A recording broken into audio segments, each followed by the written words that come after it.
Seorang ibu tua duduk sendirian di bangku depan mall. Bajunya lusuh, wajahnya kelelahan. Beberapa orang mengusirnya, mengira dia pengemis.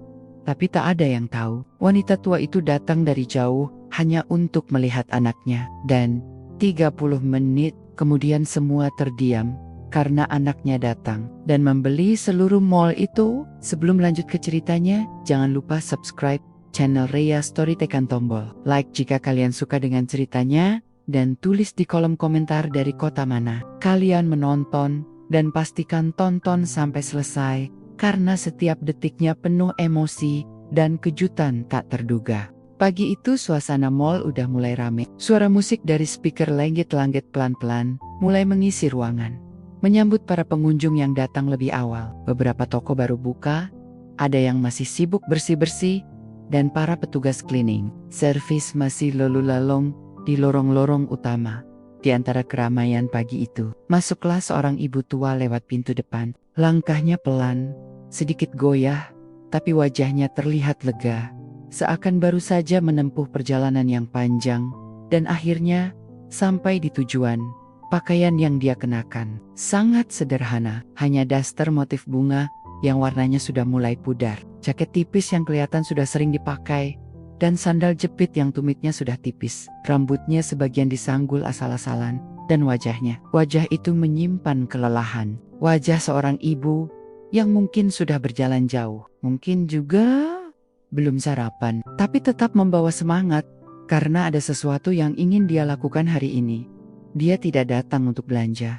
Dia tidak bawa tas belanja besar. Dia bahkan tidak langsung masuk ke dalam toko-toko seperti kebanyakan orang. Dia hanya duduk di salah satu kursi panjang di pinggiran lorong mall, di dekat taman kecil indoor yang dihiasi tanaman plastik dan air mancur mini. Ia duduk pelan-pelan, menarik napas panjang, dan menatap sekeliling dengan tatapan kagum, seperti baru pertama kali masuk ke tempat semewah ini. Matanya menyapu dinding yang bersih, lantai mengkilap, dan layar-layar besar yang menampilkan iklan fashion terbaru. Semua terlihat asing, tapi bukan menakutkan. Justru matanya memancarkan rasa syukur, seakan berkata dalam hati, "Alhamdulillah, sampai juga." Namun, kedamaiannya tidak berlangsung lama. Seorang satpam menghampirinya dengan langkah cepat. Pria berbadan besar dengan seragam rapi itu memasang wajah serius. Ia berdiri di depan si ibu sambil menyilangkan tangan di dada. "Bu, maaf ya, ini bukan tempat ngemis. Silakan keluar." Ibu itu mengangkat kepala pelan, sedikit kaget. Matanya berkedip cepat, mencoba mencerna maksud ucapan barusan. Tapi senyumannya masih ada, senyum lemah yang mencoba untuk tetap sopan meskipun dalam hati mungkin sedang tergores. "Saya nggak ngemis, Nak. Saya cuma capek." Nada suaranya pelan, hampir tak terdengar, bukan karena takut, tapi lebih ke bingung harus berkata apa. Ia tidak menyangka akan dianggap seperti itu hanya karena penampilannya. Tapi ia juga tidak ingin ribut. Dia cuma ibu-ibu tua yang lagi nunggu anaknya. Namun si satpam tampaknya tidak berniat mendengarkan. Mungkin karena sudah terlalu sering berurusan dengan pengemis atau orang mencurigakan. Atau mungkin memang sudah terbiasa menilai orang dari penampilan. "Bu, saya bilang baik-baik ya, jangan bikin malu. Orang-orang udah ngeliatin. Kalau ibu nggak mau keluar, terpaksa saya panggil tim keamanan." Ucapan itu mulai terdengar kasar. Si ibu langsung menunduk. Beberapa pengunjung memang mulai melirik. Ada yang bisik-bisik, ada yang melihat sambil geling-geling kepala. Dan ada juga yang sengaja mempercepat langkah karena merasa risih. Ibu itu tetap diam. Matanya mulai memerah, tapi tidak menangis. Ia mencoba tetap tenang, meskipun hatinya pasti bergetar. Seumur hidupnya, mungkin baru kali ini dia merasa seperti makhluk asing di negerinya sendiri, di tempat yang harusnya bisa menyambut siapa saja. Dengan pelan, dia angkat tangannya, mencoba menjelaskan, "Saya cuma nunggu anak saya, Nak. Dia kerja deket sini. Katanya mall ini bagus, makanya saya pengen lihat." Satpam itu hanya menghela napas panjang, seperti sudah bosan dengan alasan-alasan semacam itu. Tanpa pikir panjang, dia langsung meraih ujung kursi panjang tempat si ibu duduk dan mendorongnya pelan. "Ya udah Bu, tunggu di luar aja. Jangan di dalam mall begini, ganggu pemandangan." Dorongan itu bukan kasar, tapi cukup untuk bikin si ibu kehilangan keseimbangan dan harus berdiri. Ia sempat terhuyung, memegangi pinggangnya yang mungkin sudah sering pegal karena usia. Tapi ia tidak marah, tidak membentak, tidak melawan. Ia hanya menarik napas, lalu menatap si satpam dengan tatapan kosong, campuran antara sedih, lelah, dan kecewa. Beberapa orang yang melihat kejadian itu memilih pura-pura tidak tahu. Hanya 1 atau 2 orang yang sempat menoleh sambil mengerutkan kening. Tapi tidak ada yang berani membela. Mall itu terlalu rapi untuk wanita seperti dia. Seolah-olah kursi itu hanya pantas untuk mereka yang bawa tas mahal atau sepatu mengkilap. Ibu itu pun berdiri sambil memegangi punggungnya yang sudah mulai pegal. Ia melihat sekeliling, lalu pelan-pelan berjalan ke arah pintu keluar mall. Tapi sebelum keluar, ia sempat menoleh sebentar ke taman kecil tadi. Seakan masih ingin menikmati pemandangan yang sempat dia kagumi. Tak ada amarah di wajahnya, hanya pasrah. Begitu sampai di luar mall, ia mengambil ponsel kecil dari saku jaketnya. Ponsel jadul dengan tombol fisik yang sudah aus. Ia menekan nomor 1, nama yang sudah disimpan di speed dial, Damar, anakku. Setelah beberapa detik, terdengar suara di ujung telepon. "Halo, Bu. Ibu udah sampai." Dengan suara pelan dan gemetar, si ibu menjawab, "Nak, ibu udah di mall. Tapi ibu diusir." "Diusir? Kenapa, Bu?" katanya ibu ngemis. Padahal ibu cuma duduk. "Nak, ibu capek." Di ujung telepon, Damar langsung nafasnya mulai berat dan suaranya berubah. "Ibu tunggu di situ ya. Jangan kemana-mana. 30 menit lagi, aku sampai." Ibu itu hanya mengangguk pelan. Meskipun tahu, Damar tidak bisa melihat. Ia duduk kembali di pinggir jalan, dekat pintu keluar mall. Panas mulai terasa. Debu dari jalanan berterbangan. Dan kendaraan lalu lalang. Tapi dia tidak peduli. Yang penting, anaknya mau datang.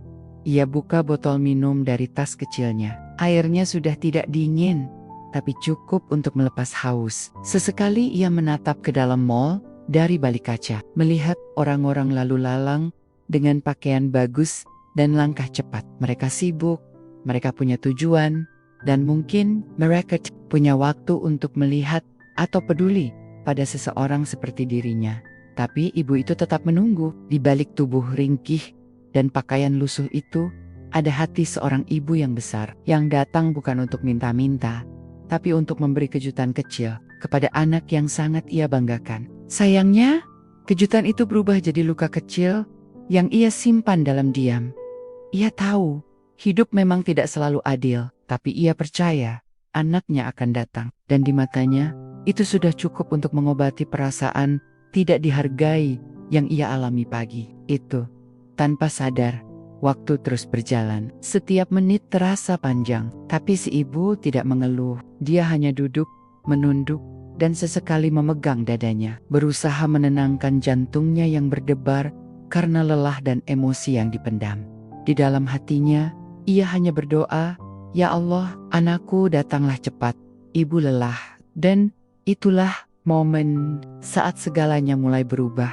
Beberapa pengunjung yang lewat di dekat si ibu sempat melirik tajam. Ada yang melihat dari ujung kepala sampai kaki, lalu geleng-geleng sambil memutar bola matanya. Bisik-bisik kecil mulai terdengar. Suara-suara halus tapi tajam itu mengiris, lebih menyakitkan daripada teriakan. "Ih, ganggu banget, pakaian compang-camping. Kok berani masuk mall? Udah tua juga? Gak malu ya? Harusnya tahu diri dong." "Iya benar, cuma pengen numpang dingin kali ya." Ibu itu mendengarnya meski mereka bisik-bisik, tapi telinga seorang ibu yang terbiasa hidup dengan kesunyian kampung bisa menangkap nada sinis sekecil apapun. Tapi ia tidak menoleh, tidak membalas, tidak juga menunjukkan perasaan marah. Ia hanya menunduk sedikit, lebih dalam, menutupi wajahnya dengan tangan kiri, seolah mencoba menyembunyikan rasa malu yang mulai tumbuh. Dalam hatinya, ia bertanya-tanya, salahnya di mana? Apakah hanya karena ia tidak memakai baju bagus? Orang-orang merasa berhak menghakimi? Apakah kehadirannya mengganggu? Bukankah mall ini tempat umum? Tempat siapa saja bisa datang? Atau memang sekarang dunia hanya berpihak pada mereka yang tampil rapi dan berkelas? Tak ada yang tahu, Dan tak ada yang ingin tahu bahwa ibu itu datang dari kampung kecil di pinggiran Jawa Barat. Sebuah desa yang bahkan sinyal internet masih lemot dan angkutan umum hanya ada 2 kali sehari. Ia sudah bangun sejak jam 3 pagi, memanaskan air, menyiapkan bekal, dan memakai baju terbaik yang dia punya. Meskipun bagi orang kota, baju itu tampak seperti baju tidur murahan. Ia berangkat seorang diri, suaminya sudah lama meninggal. Dan anak semata wayangnya, Damar, sudah merantau sejak lulus kuliah. Sudah beberapa tahun mereka tak bertemu. Damar memang sesekali pulang, tapi kesibukannya di Jakarta semakin padat. Video call pun tak selalu sempat. Tapi hari itu, ibu ingin membuat kejutan. Ia ingin datang diam-diam, melihat langsung tempat kerja anaknya. Ia ingin merasakan bangga, melihat anaknya yang katanya sudah sukses. Katanya, kantornya besar. Katanya, gedungnya mewah. Katanya sekarang sudah punya banyak karyawan.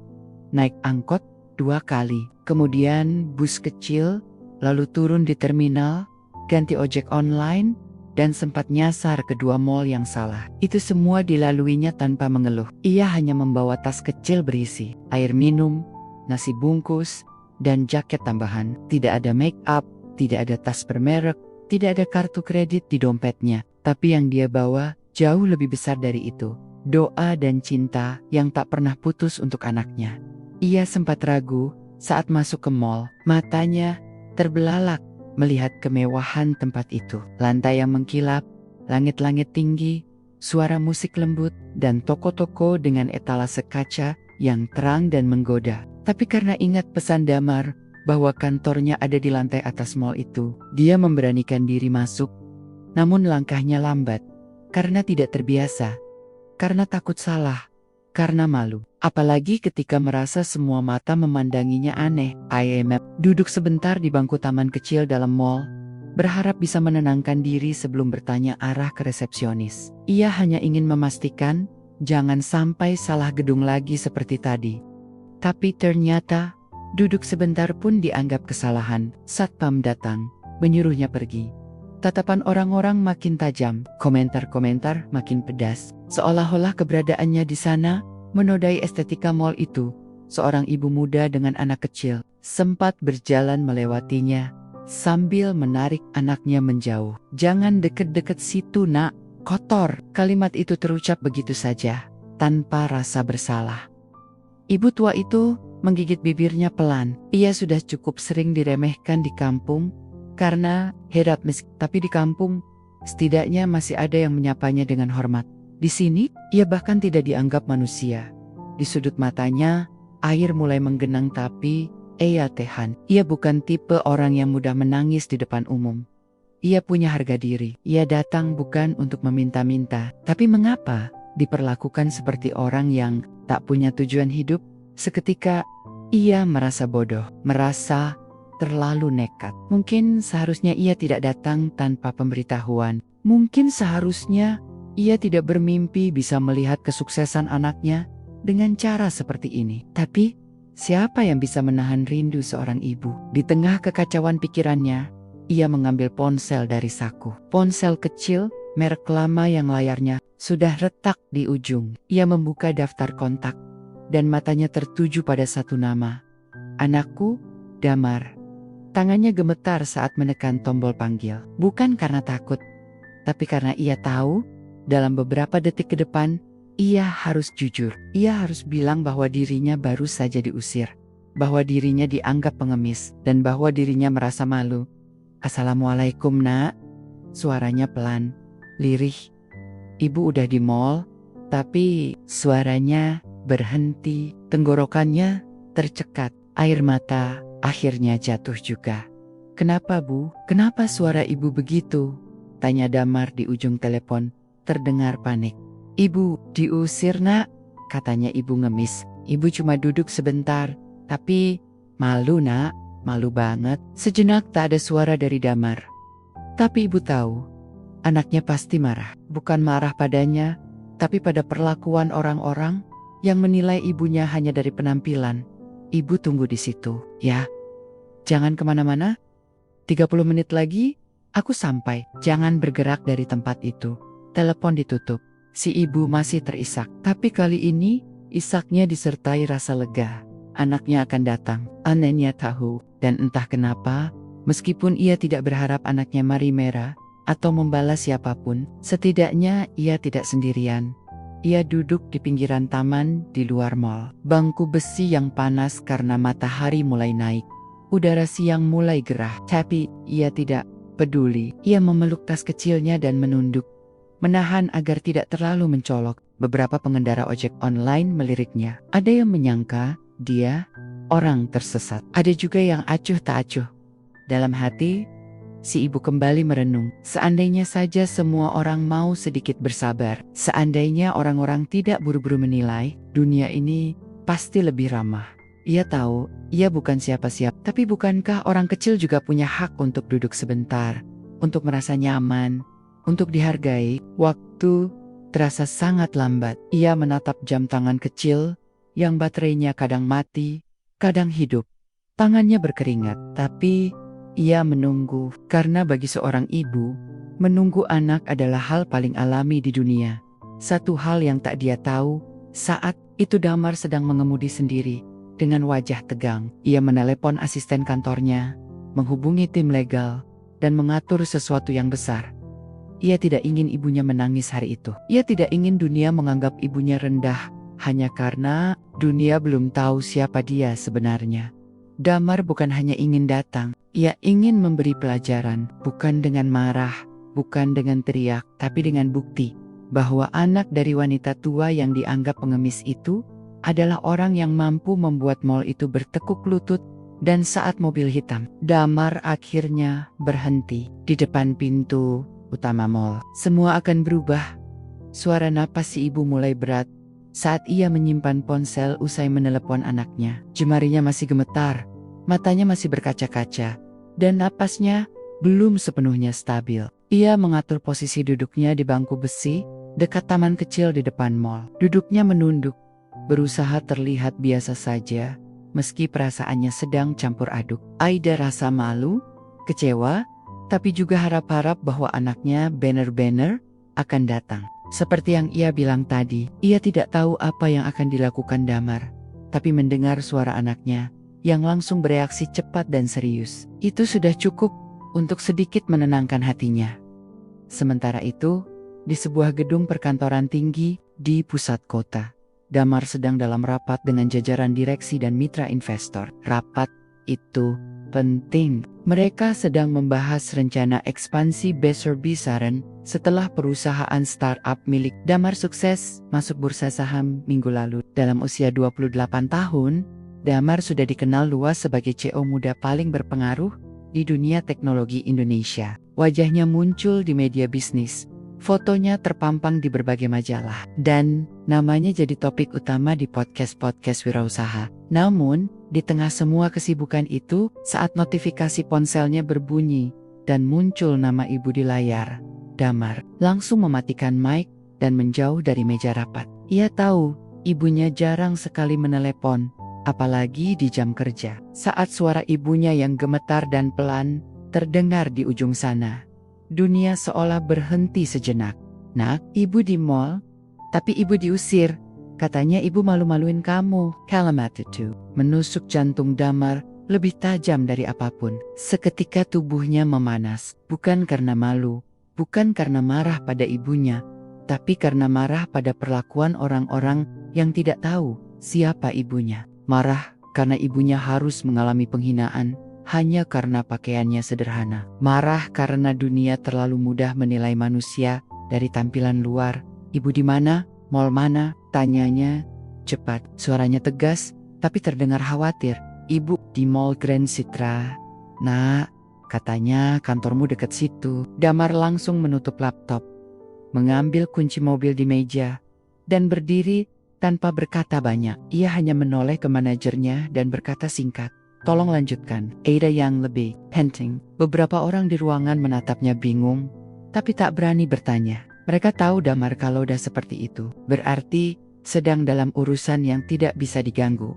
Ia masuk ke mobil hitamnya, sebuah SUV mewah yang hampir setiap minggu dibersihkan luar dalam. Tapi kali ini, Ia tidak sempat menyalakan musik atau menyetel navigasi. Tangannya gemetar menggenggam setir, pikirannya penuh, dan jantungnya berdetak keras. Ia mengemudi sendiri, tak membawa sopir. Ia ingin sampai secepat mungkin. Ia ingin memastikan ibunya baik-baik saja. Ia ingin menunjukkan bahwa tidak ada yang boleh mempermalukan ibunya. Tidak siapapun. Perjalanan ke mall itu hanya butuh sekitar 20 menit lewat jalur cepat. Tapi bagi Damar, itu terasa seperti sejam. Sepanjang jalan, ia memikirkan kembali kalimat ibunya. Ia tahu, ibunya bukan orang yang gampang tersinggung. Ibu itu wanita yang paling sabar yang pernah ia kenal. Seumur hidupnya, Damar hanya 2 kali mendengar ibunya menangis. Pertama, saat ayahnya meninggal, dan kedua, ya, barusan. Itu cukup untuk membuat Damar yakin sesuatu yang sangat tidak pantas telah terjadi. Dan ia tidak akan diam saja. Sesampainya di pelataran mall, Damar langsung parkir di tempat VIP. Ia keluar tanpa membawa tas kerja, tanpa jas, tanpa catatan. Ia bahkan tidak peduli kalau wajahnya terlihat lelah atau rambutnya agak berantakan. Yang ia pedulikan cuma satu hal. Ibunya. Dari kejauhan, ia melihat sosok itu, duduk sendirian di kursi besi, memeluk tas kecil, menunduk. Wajahnya menua lebih dari terakhir kali ia lihat. Seperti ada beban bertentan di pundaknya. Damar melangkah cepat, lalu perlahan menunduk dan berlutut di depan ibunya. Ia pegang tangan wanita tua itu dan berkata pelan, "Bu, maafin aku telat." Ibu itu kaget. Mata yang tadi kosong, kini langsung berkaca-kaca. Ia tak menyangka anaknya akan datang secepat itu, apalagi langsung menghampiri tanpa memperdulikan apa pun di sekitarnya. Mereka berdua berpelukan, hangat, lama, di tengah orang-orang yang lalu lalang, tanpa benar-benar memperhatikan. "Ibu gak apa-apa kan?" tanya Damar sambil menatap mata ibunya. "Ibu gak apa-apa nak." "Ya, malu." Tadi, Damar berdiri. Ia menoleh ke arah pintu masuk mall, lalu ke arah petugas keamanan yang berdiri tak jauh dari sana. Satpam yang tadi mengusir ibunya, kini berdiri diam. Wajahnya mulai pucat, karena sepertinya mengenali siapa yang sedang bersama ibu tua itu. Damar tidak langsung menghampiri. Ia menahan emosi. Ia tahu, marah-marah tidak akan menyelesaikan apa-apa. Tapi, ia ingin bertindak, dan dia tahu caranya. Ia meraih ponsel, dan menekan kontak salah satu temannya, yang bekerja di bidang hukum. Dalam waktu 10 menit, sebuah mobil lain datang, membawa 2 orang berpakaian formal dengan map di tangan. Mereka adalah pengacara dan staf legal dari perusahaan Damar. Damar menunjuk ke arah mall dan berkata singkat, "Kita ambil alih tempat ini." Staf legalnya sempat bingung. "Maksudnya, Pak, beli mallnya?" "Ya, hari ini juga. Saya tahu mall ini sedang dijual saham mayoritasnya. Dan saya tahu berapa nilainya. Siapkan dokumen, urus prosesnya sekarang." Staf itu mengangguk dan langsung mulai menghubungi pihak pengelola mall. Mereka tahu jika Damar sudah berkata begitu, berarti semuanya sudah dihitung. Damar bukan orang sembarangan. Ia bukan cuma CEO muda, tapi juga investor aktif yang dikenal lihai dalam mengambil keputusan strategis. Dan kalau dia bilang hari ini beli mall, itu bukan bualan. Sementara itu, Damar menggandeng tangan ibunya. Mereka berjalan masuk kembali ke dalam mall, langkahnya tenang tapi pasti. Satpam yang tadi menghadang, kini menunduk dalam-dalam, bahkan tidak berani menyapa. Beberapa pengunjung mulai memperhatikan, dan beberapa karyawan toko mengenali wajah Damar yang sering muncul di berita. Suasana mulai berubah. Ada bisik-bisik kecil, tapi kali ini bukan hinaan, melainkan rasa penasaran dan kagum. Damar membawa ibunya ke kafe di lantai 2, duduk di sudut yang tenang, dan memesankan makanan ringan serta teh hangat. Ia duduk di seberang ibunya, menatap wajah itu lekat-lekat. "Bu, maafin Damar, ya." Damar terlalu sibuk sampai nggak tahu kalau ibu sampai harus datang sendiri. "Ibu nggak apa-apa nak, ibu cuma pengen lihat kamu kerja, ibu pengen lihat tempat yang selama ini kamu banggakan." Damar tersenyum kecil, tapi di balik senyum itu, ada perasaan bersalah yang dalam. "I tahu, sehebat apapun dia sekarang, semua itu tidak akan ada tanpa pengorbanan wanita yang duduk di depannya ini. Wanita yang dulu jualan gorengan keliling, ngamen di acara hajatan, dan rela makan seadanya demi bisa nyekolahin Damar sampai kuliah. Dan sekarang, hanya karena pakaian sederhananya, dia diusir dari mall. Tidak, ini tidak bisa dibiarkan. Dunia harus belajar menghargai, dan kalau perlu, ia akan mengajarkannya dengan caranya sendiri.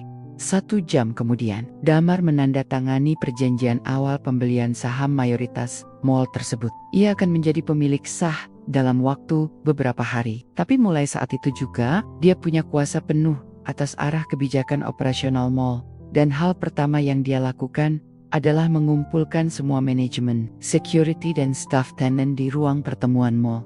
Damar berdiri di depan mereka. Wajahnya tenang, tapi suaranya tegas. Hari ini, saya datang bukan sebagai CEO dari perusahaan teknologi. Saya datang sebagai anak dari wanita yang tadi kalian usir. Hanya karena penampilannya, semua yang hadir tertunduk, tak satu pun berani menyela. Saya tidak akan marah. Karena saya percaya, orang bisa salah. Tapi saya ingin kalian tahu bahwa di dunia ini, jangan pernah nilai orang dari bajunya. Karena kalian tidak tahu siapa yang kalian hina hari ini. Bisa jadi orang yang akan menolong kalian besok. Ruangan hening. Beberapa orang mulai meneteskan air mata, termasuk satpam yang tadi bertugas. Damar menatapnya lama, lalu berkata, saya nggak marah, tapi saya ingin kamu belajar. Perlakukan semua orang seperti kamu ingin ibumu diperlakukan. Mulai hari ini, siapapun boleh duduk di kursi itu. Syaratnya cuma satu, mereka manusia. Si ibu hanya menatap dari belakang ruangan. Senyumnya tipis, matanya hangat, bukan karena bangga pada kesuksesan anaknya, tapi karena ia tahu Enoch masih punya hati. Dan hari itu bukan mall yang berubah, tapi hati orang-orang di dalamnya. Begitu Damar turun dari mobil hitamnya, suasana mall yang semula biasa saja mendadak berubah. Beberapa orang yang sedang keluar masuk mall mulai memperlambat langkah, ada yang berhenti, dan sebagian mulai bisik-bisik. Wajah itu bukan wajah asing. Banyak dari mereka mengenali sosok pria muda itu, baik dari media sosial, televisi, ataupun berita online. Damar, CEO muda yang viral karena kesuksesannya membangun perusahaan teknologi dari nol, kini berdiri di depan mall sendirian dengan ekspresi serius dan langkah cepat menuju seorang wanita tua yang duduk menunduk di kursi dekat taman kecil. Damar tidak memperdulikan orang-orang yang menatapnya. Matanya hanya tertuju pada satu sosok ibunya, wanita yang melahirkannya, membesarkannya, mendidiknya dengan keringat, doa, dan pengorbanan yang tak pernah ia minta balasannya. Damar mempercepat langkahnya. Tubuhnya panas karena emosi, tapi hatinya remuk melihat ibunya duduk seperti itu, dalam keadaan yang tidak seharusnya. Saat sudah cukup dekat, Damar langsung merendahkan tubuhnya, berlutut di hadapan ibunya, memegang tangannya yang mulai keriput, dan memeluk tubuh tuanya yang kecil dan ringkih. Pelukan itu erat, bukan hanya karena rindu, tapi karena rasa bersalah yang tidak bisa ia ungkapkan dengan kata-kata. Maaf ya Bu, kamu gak salah. Yang salah cara mereka mandang kamu. Si ibu sempat terdiam beberapa detik. Ia tidak menyangka anaknya akan datang secepat itu dan langsung memeluknya seperti itu di depan umum. Air matanya jatuh, bukan karena sedih, tapi karena terharu. Di tengah penghinaan dan pandangan sinis yang baru saja ia alami, pelukan dari anaknya menjadi pelindung, menjadi bukti bahwa dia tidak sendiri. Beberapa orang mulai merekam diam-diam dari jauh. Suasana yang awalnya hanya sekadar ramai mall, kini berubah jadi momen yang mengundang perhatian banyak mata. Mereka tidak mengerti sepenuhnya apa yang sedang terjadi, tapi dari ekspresi wajah Damar dan air mata si ibu, mereka tahu ini bukan sekadar pertemuan biasa. Damar berdiri, menoleh ke belakang, lalu memberi isyarat ke salah satu staf yang ikut. Persetujuannya. Tak lama, datang 2 orang berpakaian rapi, membawa map coklat dan tas kerja. Mereka adalah pengacara dan staf legal yang biasa menangani urusan perusahaan Damar. Tanpa basa-basi, Damar berkata dengan suara yang cukup keras untuk didengar beberapa orang di sekitar. Saya beli mall ini sekarang. Pernyataan itu mengejutkan. Beberapa orang yang berdiri tak jauh langsung menoleh. saling melirik, memastikan bahwa mereka tidak salah dengar. Staf legal yang mendampinginya pun langsung membuka berkas, menjelaskan prosedur, dan mengonfirmasi bahwa akuisisi sebagian saham mall ini memang memungkinkan untuk dilakukan saat itu juga. Karena beberapa bulan terakhir mall ini sedang dalam proses penjualan kepada investor baru, Damar tidak butuh banyak waktu untuk berpikir. Ia sudah tahu profil perusahaan pengelola mall ini. Ia sudah tahu valuasinya, kondisi asetnya, bahkan latar belakang keuangannya. Ia cukup aktif sebagai investor dan memiliki tim riset yang selalu memantau peluang-peluang strategis. Tapi hari itu, niatnya bukan karena peluang, bukan karena ingin untung besar. Ia tidak sedang mencari proyek baru. Ia membeli mall ini karena ada harga diri ibunya yang dipermalukan di sini. Ia membeli mall ini bukan buat pamer, tapi agar tak ada lagi orang seperti ibunya yang diperlakukan semena-mena. Bukan buat pamer, katanya tegas sambil menatap lurus ke depan. Tapi biar gak ada lagi orang seperti ibu saya yang diperlakukan begini. Kita manusia, bukan barang. Kalau semua orang hanya dihargai dari pakaian dan sepatu yang mereka pakai, berarti kita gagal jadi masyarakat. Pengacara mengangguk, lalu mulai menelpon pihak pemilik saham mayoritas mall. Beberapa dokumen penting segera diproses, dan dalam waktu tidak sampai 2 jam, Damar resmi menguasai hak kepemilikan mayoritas di mall tersebut. Proses itu cepat, karena dana dan wewenang yang dimilikinya cukup besar. Tapi bukan hanya uang yang membuat semuanya terjadi dengan lancar, melainkan niat dan ketegasan yang ia tunjukkan sejak awal. Sementara proses itu berjalan, Damar menggandeng ibunya kembali ke dalam mall. Kali ini, semua mata melihat mereka dengan penuh tanda tanya. Security yang tadi mengusir si ibu, kini berdiri kaku di dekat pintu masuk. Ia mengenali wajah Damar dan langsung menunduk dalam-dalam. Mungkin dalam hati ia sudah mulai menyesali apa yang tadi ia lakukan. Tapi penyesalan memang selalu datang belakangan. Damar tidak berkata apapun padanya. Ia hanya lewat, menatap sekilas, dan terus berjalan sambil menggandeng ibunya ke lantai 2, ke sebuah kafe kecil yang cukup sepi. Mereka duduk di sudut ruangan. Ibu itu memegang gelas teh hangat sambil memandang jendela. Matanya tak henti berkaca-kaca. Tapi kali ini bukan karena sakit hati, melainkan karena tidak menyangka bahwa anak kecil yang dulu ia suapi bubur tiap pagi, kini tumbuh menjadi pria dewasa yang bisa melindunginya dari dunia yang terkadang terlalu kejam. Damar duduk di seberangnya. Ia tidak banyak bicara, hanya sesekali memandangi wajah ibunya dan tersenyum kecil. Senyum itu menyimpan banyak hal, menyimpan luka yang dalam karena membiarkan ibunya datang sendiri, menyimpan amarah yang ditahan agar tidak meledak, dan menyimpan rasa bangga karena bisa membuktikan bahwa dia masih anak yang tahu balas budi. Beberapa menit kemudian, staf pengelola mall dipanggil ke ruang pertemuan. Semua kepala bagian supervisor tenant hingga satpam yang bertugas hari itu diminta hadir.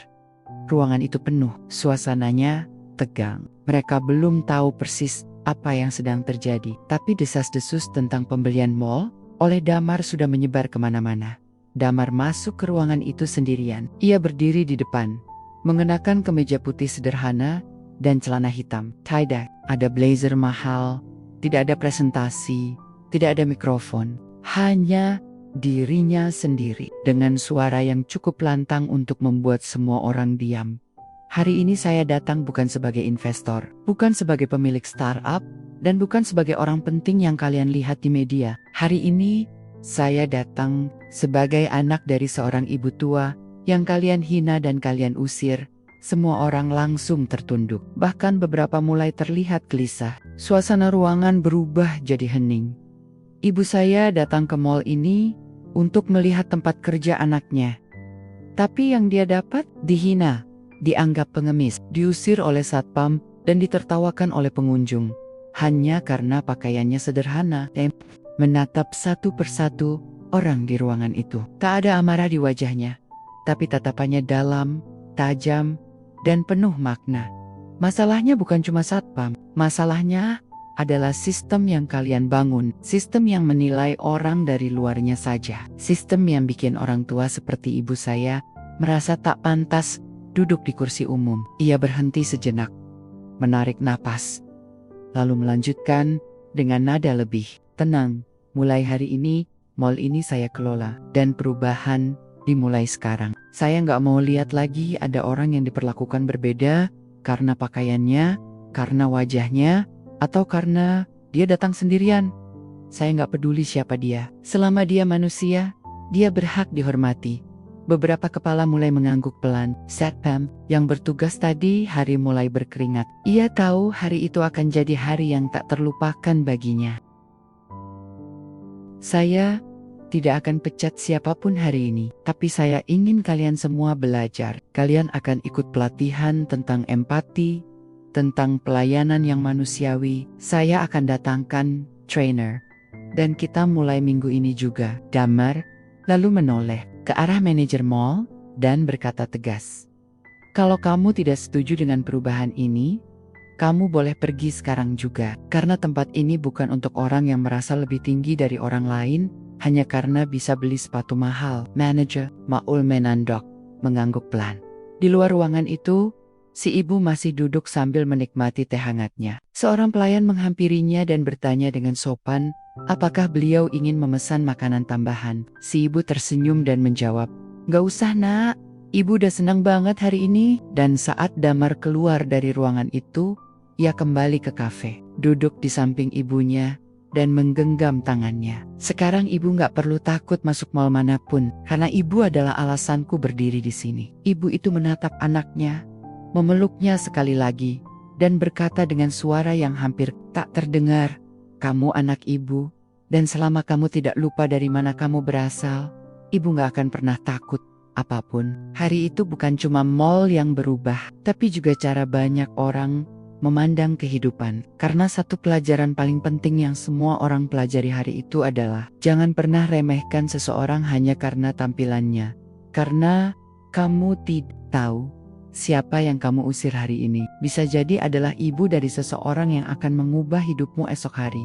Beberapa hari setelah kejadian itu, dunia maya mendadak ramai. Potongan video berdurasi 1 menit 30 detik menampilkan seorang pria muda berseragam sederhana memeluk seorang ibu tua di pelataran mall dengan latar suara-suara riuh orang-orang di sekitarnya yang mulai menyadari siapa pria itu. Dalam video itu terlihat ekspresi lembut dan penuh haru saat sang pria yang kemudian diketahui sebagai Damar berlutut, memeluk ibunya erat dan kemudian menggandengnya masuk kembali ke mall. Tak lama setelah itu, narasi tentang anak yang beli mall demi bela ibunya mulai menyebar luas di berbagai platform, dari Twitter, Instagram, TikTok, hingga YouTube. Kisah itu jadi topik utama. Netizen ramai-ramai memberikan komentar, membagikan ulang, dan menulis ulang kisah itu dari berbagai sudut pandang. Banyak yang meneteskan air mata saat tahu bagaimana ibu tua itu awalnya dianggap pengemis, diusir secara tidak manusiawi hanya karena penampilannya, tapi lebih banyak lagi yang terenyuh saat tahu bahwa ibu itu ternyata adalah ibu kandung dari salah satu pengusaha muda tersukses di negeri ini. Komentar demi komentar membanjiri akun media sosial Damar.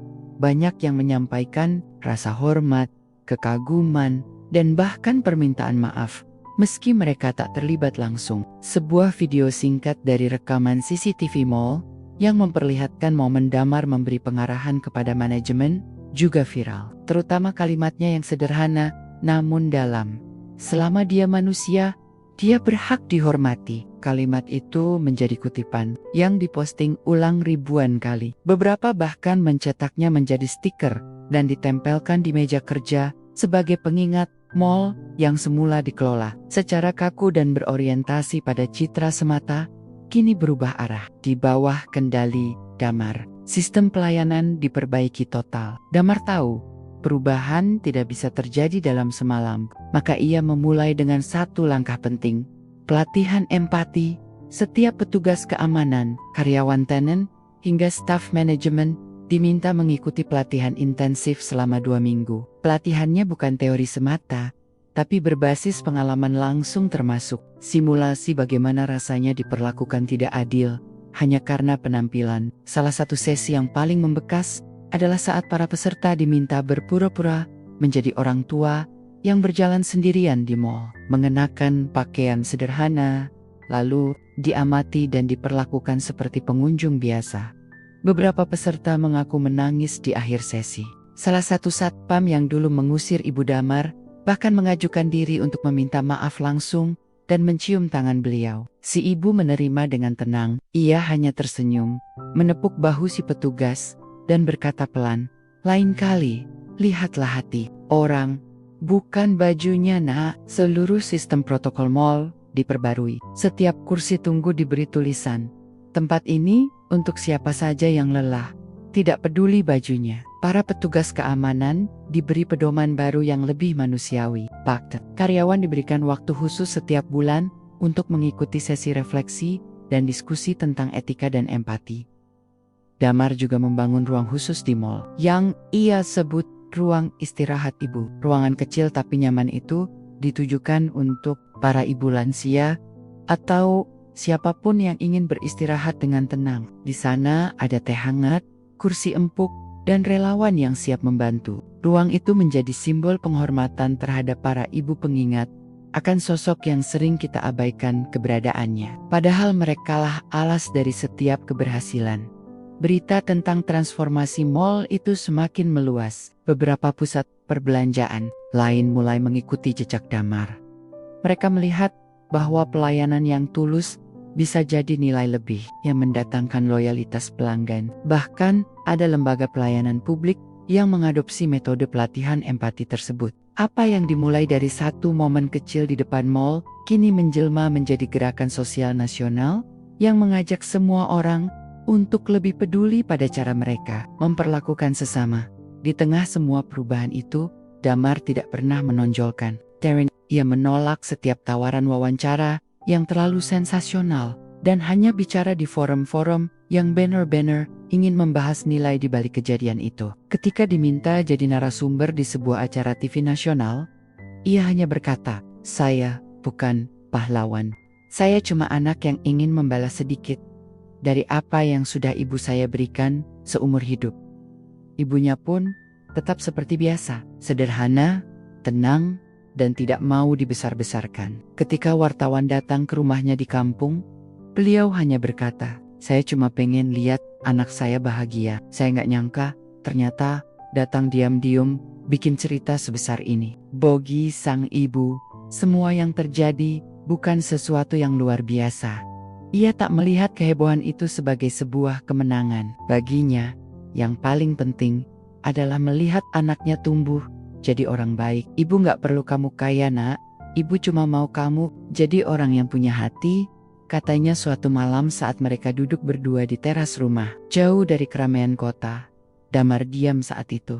Ia hanya menatap bintang di langit dan menggenggam tangan ibunya erat. Dalam diamnya, ia tahu bahwa semua pencapaian, semua kerja keras, semua keberhasilan itu, semua tidak akan pernah terjadi kalau bukan karena wanita yang kini duduk di sampingnya, yang dulunya harus mengayuh sepeda dari desa ke kota untuk menjual sayur, yang tiap malam berdoa sambil memegangi foto suaminya yang telah lama tiada, dan yang setiap pagi mengawali hari dengan senyuman meski perut kadang kosong. Ia adalah alas yang menopang langkah Damar selama ini, tanpa suara, tanpa sorotan kamera, tanpa pamrih. Dan ironisnya, dunia baru tahu siapa beliau setelah beliau dihina. Kini Damar berjalan lebih pelan. Setiap kali melihat orang tua berjalan sendirian di tempat umum, ia selalu menyapa, "Tak Jerang." Ia berhenti hanya untuk membantu menyeberang jalan atau mengangkat barang belanjaan. Ia tahu setiap orang tua itu bisa saja adalah ibu seseorang atau bahkan ayahnya sendiri. Ia tidak ingin pengalaman itu jadi cerita semata. Ia ingin itu jadi titik balik. Dan mall itu, yang dulu hanya tempat belanja, kini jadi tempat belajar. Belajar melihat manusia secara utuh. Belajar menghargai bukan karena tampilan. Belajar jadi manusia yang lebih manusia. Semua orang memang tak bisa mengubah masa lalu, tapi setiap orang bisa memilih. Apakah ingin tetap jadi penonton dari ketidakadilan, atau jadi seseorang yang menghentikannya? Damar memilih yang kedua. Dan semua itu berawal dari seorang ibu yang datang dengan niat sederhana, ingin melihat anaknya dari dekat. Tanpa sadar, beliaulah alasan anak itu bisa berdiri setinggi sekarang. Dan dari satu kejadian sederhana seorang ibu yang ingin melihat anaknya dari dekat terbukalah mata banyak orang tentang arti menghargai sesama. Mall itu mungkin kini sudah berubah, lebih ramah, lebih manusiawi, dan lebih hangat untuk siapa saja. Tapi yang jauh lebih penting adalah perubahan itu dimulai bukan dari uang, bukan dari kekuasaan, tapi dari rasa cinta. Dari seorang anak kepada ibunya karena kadang pelajaran terbesar dalam hidup datang dari momen paling tak terduga. Dan kadang seseorang yang kita remehkan hari ini bisa jadi adalah alasan dunia berubah besok. Jadi sebelum menilai orang dari bajunya, berhentilah sejenak, lihat lebih dalam. Karena semua orang punya cerita dan semua orang layak untuk dihargai.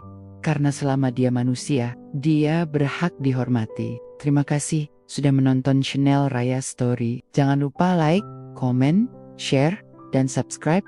Terus dukung channel ini untuk terus berkembang.